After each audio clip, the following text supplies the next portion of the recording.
I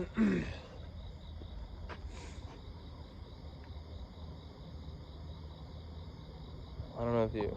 No, you can't see any stars. The stars are really pretty here. I mean, I live in the Midwest, and there's so much light pollution. That you really can't see a lot of stars. But the stars that you can see are very pretty. I think that's Mars. I can see Mars. Mars is the red one. I'm pretty sure. And they call it that, the red planet. It's the only red star in the sky, I think. Well, there's the one that's kind of red.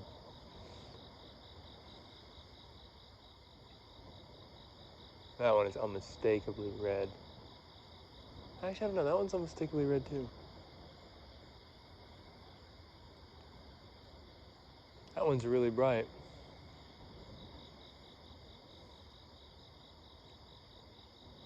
I don't know. I like to look at the stars. But like I said, I live in the Midwest. There's like, you can't see a lot of stars. I bet it's beautiful in like a country like I don't know, the Philippines or something. I bet the stars are beautiful. I bet you can see every star in the sky. I don't know. Maybe not. Maybe there's a lot of big cities there too.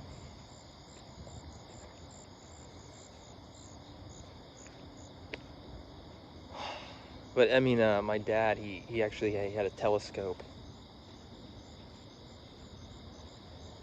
and he got into like, you know, amateur, I don't know what you call it. And like, it's something that I found out is like in the Midwest, United States, the light pollution is like way worse than anywhere else. Like, it's measured in portals. I think there's like 10 portals. And I don't know, I think it's a portal 1 is the most light pollution, which means like you can see the least amount of stars. That might be backwards though. It might be portal 10. I don't know, but yeah. And this is like, I don't know, the second or third probably from like the worst. And like, if you live on like the coast, or if you live on like the other side, like if you live in like Nevada, you're like, you know, or just not the Midwest, basically, you probably see at least twice or 3 times as many stars in the sky. So just something to think about, I guess. But you can look it up. You can look it up like, I don't know, star,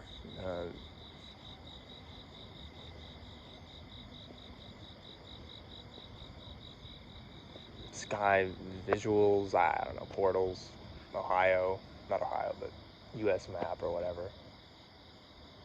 It'll show you. And you can make a trip. You can make a trip out somewhere. I read somewhere that some guy did that. Like, he made a trip to go somewhere that was like a portal 10 or whatever. Like, you could see every star in the sky.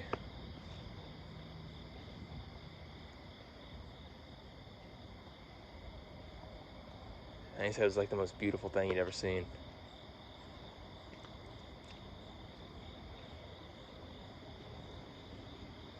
I'd like to do that. I really would. There's this place that we go. It's some park. And it's just like the best spot around here because it's like farthest away from any cities. It's like out where like the cornfields are. And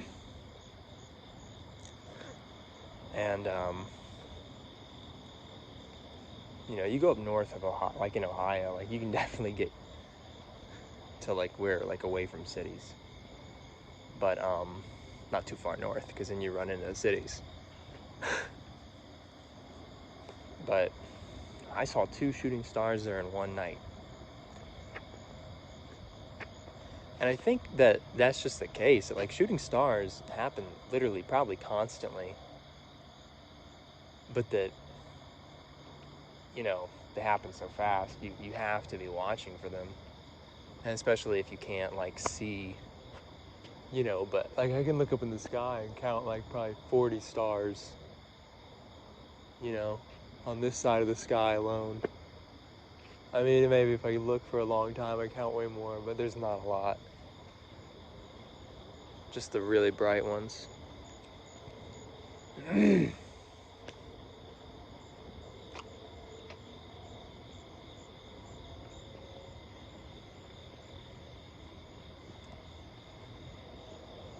So I don't know, I just want to come out here and look at the stars, but I wanted to talk about, the main thing I wanted to talk about was quitting drinking.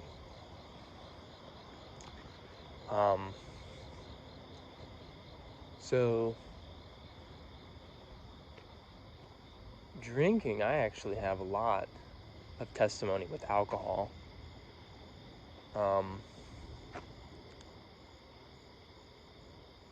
When I first realized that there was a God, it was alcohol and lust that made me sort of wander from the truth. And then after I got, after I started coming back into it, I remember I was dealing with anxiety and panic attacks. I was actually getting panic attacks every night, which is something God had already delivered me from. But in my sinful lifestyle, I brought it back on myself. And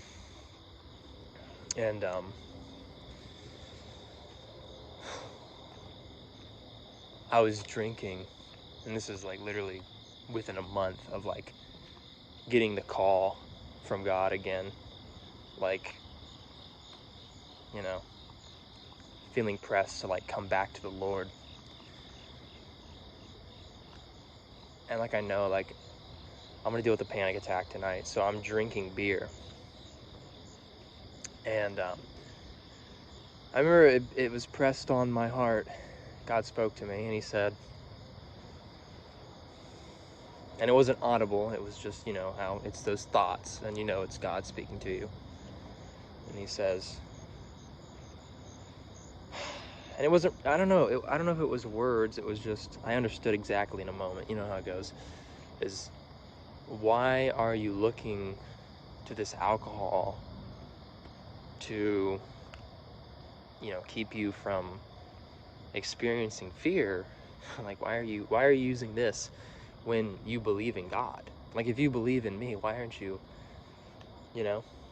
that wasn't the tone of it, but that was the idea behind it. Why aren't you coming to me for this? Why are you going to alcohol? And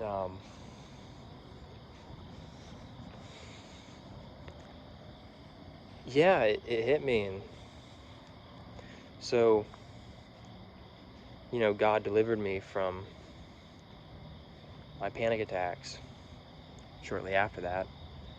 He probably would have done it sooner, but that gets into a whole bunch of testimony with, like, I basically told God that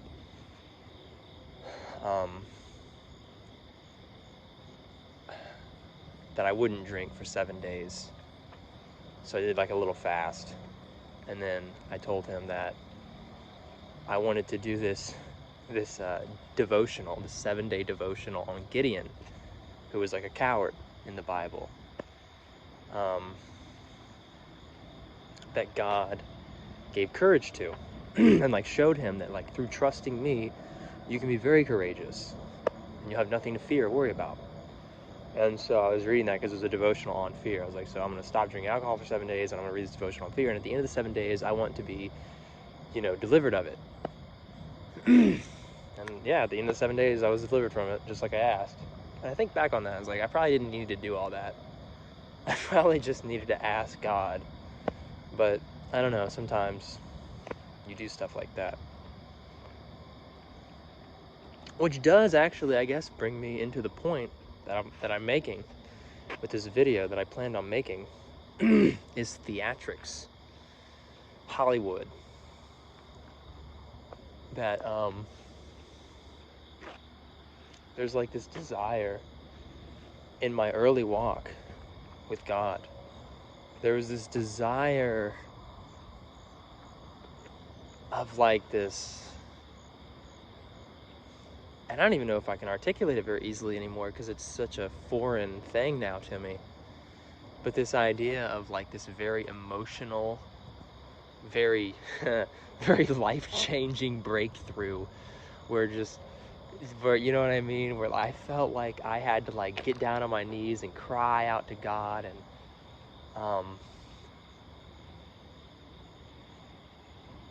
and I didn't really feel like doing that. Like, it didn't really feel like totally genuine. I just really wanted what I was after. So I just thought that's what I had to do. And I thought, oh yeah, I remember this very specifically. I remember thinking like, if I could get all emotional, if I could do that, then I'll get my breakthrough, right? But I just don't feel that way. So there's this weird like dynamic of like, I want to be like just emotionally like theatrical and stuff to like convince God. I don't know. You get what I'm saying? Maybe some of you understand what I'm on about. But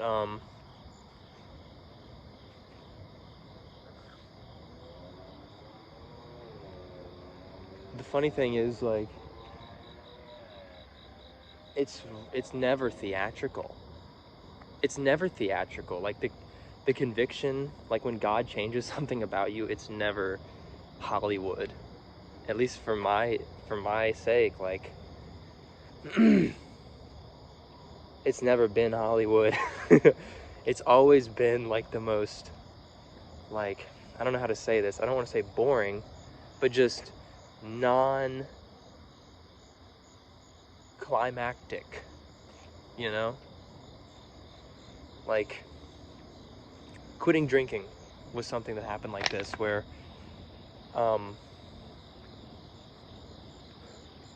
so, I like to drink, and I would drink, and I would drink probably more than a Christian should drink.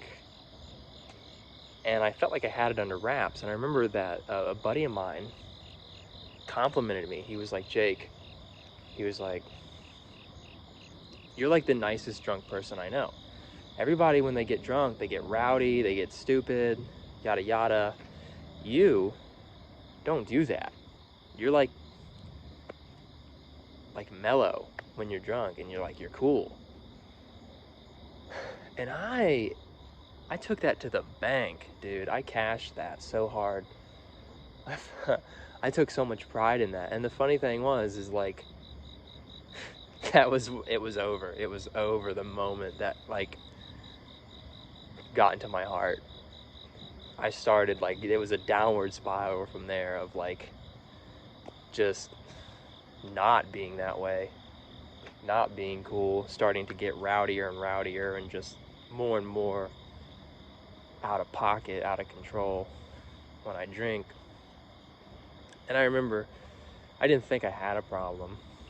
Honestly, I didn't drink every day. I didn't drink most of the days. At least I don't think that I did. Maybe I don't know. But my big thing was that I couldn't control my intake. If I have 1 beer, 2 beers, I'm going to end up having 4 or 5. Somehow, I'm going to end up like drinking until I shouldn't drink anymore. Just shouldn't drink anymore. You know what I mean? And I was getting it, like, I when I would drink, I would do things that I wouldn't otherwise do, and I knew that, like, I shouldn't do. One of the big things was, like, I would smoke every now and then. When I drank, I would smoke. And that's a big thing in my testimony, that I gave smoking to God, and He delivered me from that addiction. And so, it's really not cool for me to smoke. But I remember one night, I was flirting with this girl, and doing stuff I shouldn't do, talking to this girl. And I felt like kind of bad about that. Like I knew I shouldn't do that. But I was like using being drunk as like an excuse to like get it all out of my system. Like get all these like, oh, I've been thinking about smoking lately. I'll just go smoke a cigarette, and my excuse in the morning will be that I'm drunk. I was drunk last night. I was just like upset about it, and I just had this attitude of like, let's just keep piling on, because why not? And there's a word for that, but I can't really say it. A case of the blankets. Blank it's not blankets like you wear in bed. I guess you don't wear them, but you know what I'm saying. So yeah, I smoked a cigar, and I had flirted with this girl and done stuff I wasn't supposed to do. And I just remember waking up the next day, and it was just pressed on my heart. And people say that it was just like, that was the reality now. That like, all right, drinking is not for me. Like, it wasn't a hard thing to let go of. It wasn't, there wasn't like me like telling God that like, I want to quit, but I can't quit. Like I don't know. It just didn't happen that way for me. It was just not theatrical at all. It was just, I woke up and I just knew that I didn't want to drink ever again, and that I should just get rid of anything I could drink. And I had like this alcoholic beverage in the fridge, and I just poured it down the sink. And I just never felt like drinking again. I mean, the thought crossed my mind at like a function, if I'm like out somewhere with friends and like somebody else starts to drink, it's like, the thought will cross my mind like, oh, maybe you should drink. But it's not something that I would easily do. And I enjoy not drinking. Actually, my buddy just asked me if I was on the wagon, and I said yeah. And he asked me how it was. He's like, how is that? And I thought about it, and I gave him an honest answer that like, I'm really happy that I am. Apart from like caffeine, I am stone cold sober, which I don't know.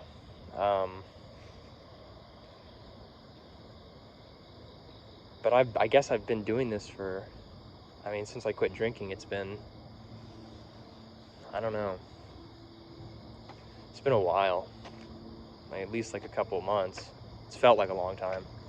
It hasn't been a long time. And I don't really miss it. And yeah, I really don't miss it. I really, really don't miss it.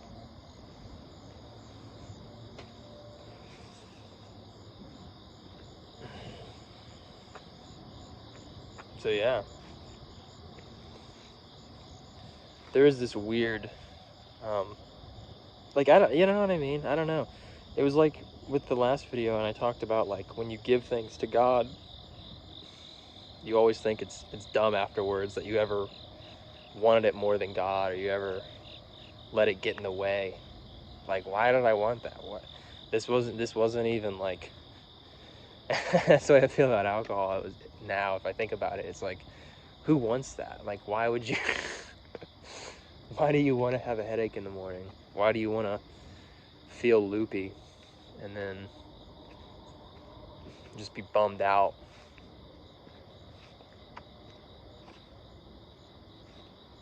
Because that's all alcohol ever was for me. It was, you feel like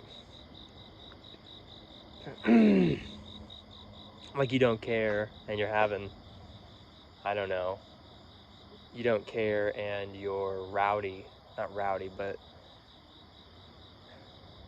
like you just care less what people think, so you're more like, you'll act like more comfortable, you know. But then like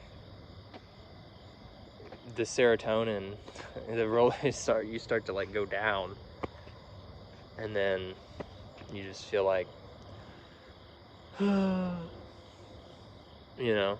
And that's why I would drink a bunch more every time I did that. That's why like I couldn't drink 1 or 2 beers, because if I drank 1 beer, I'd feel like, oh, ha, ha, ha, wow, yeah, I feel pretty good for like 40 minutes, and then like literally 2 hours. I don't know, man. Like just down. I don't know. This is a lot of talking. I feel like, I mean, like how much I covered in 25 minutes on the other video versus how much I covered in 21 minutes in this video. I guess that's not really what it's about. But, you know, God bless all you guys, and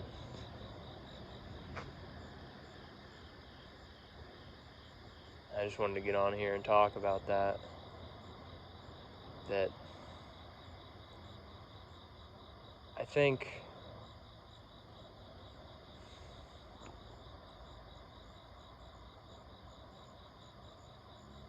you know,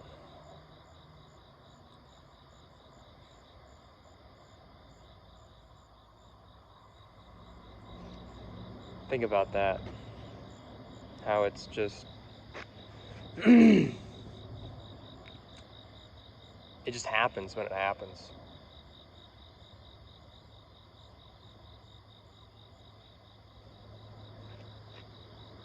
And it's the same thing with the last thing, when I suffered from lust. Ooh, I could talk, yeah, okay.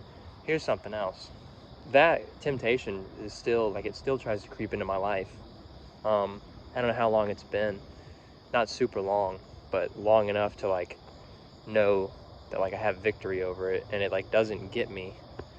But it creeps in. It really creeps in. Like, I, last night, well, not last night specifically, but just any night, really, those thoughts, like sexual thoughts, will just sneak in if I'm, you know, thinking about a girl or, you know, anything like that. It just happens.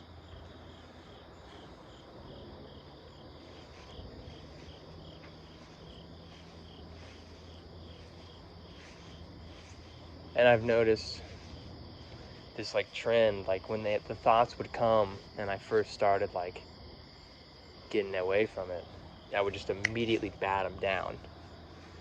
And as time has gone on, you know, I've started to, like, think about it a little bit longer, you know, like, when the temptation, well, let me think of it this way. When the thoughts would come, I wouldn't just be like, no, I don't think about that, I don't want anything to do with that, that's over. Or whatever. I would just sort of entertain the thought for just like a little bit.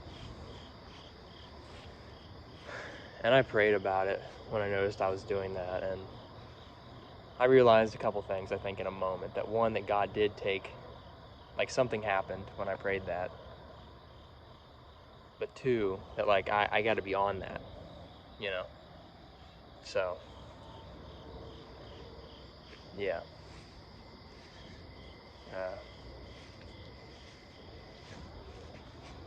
So, yeah. God bless everybody, and have a good day.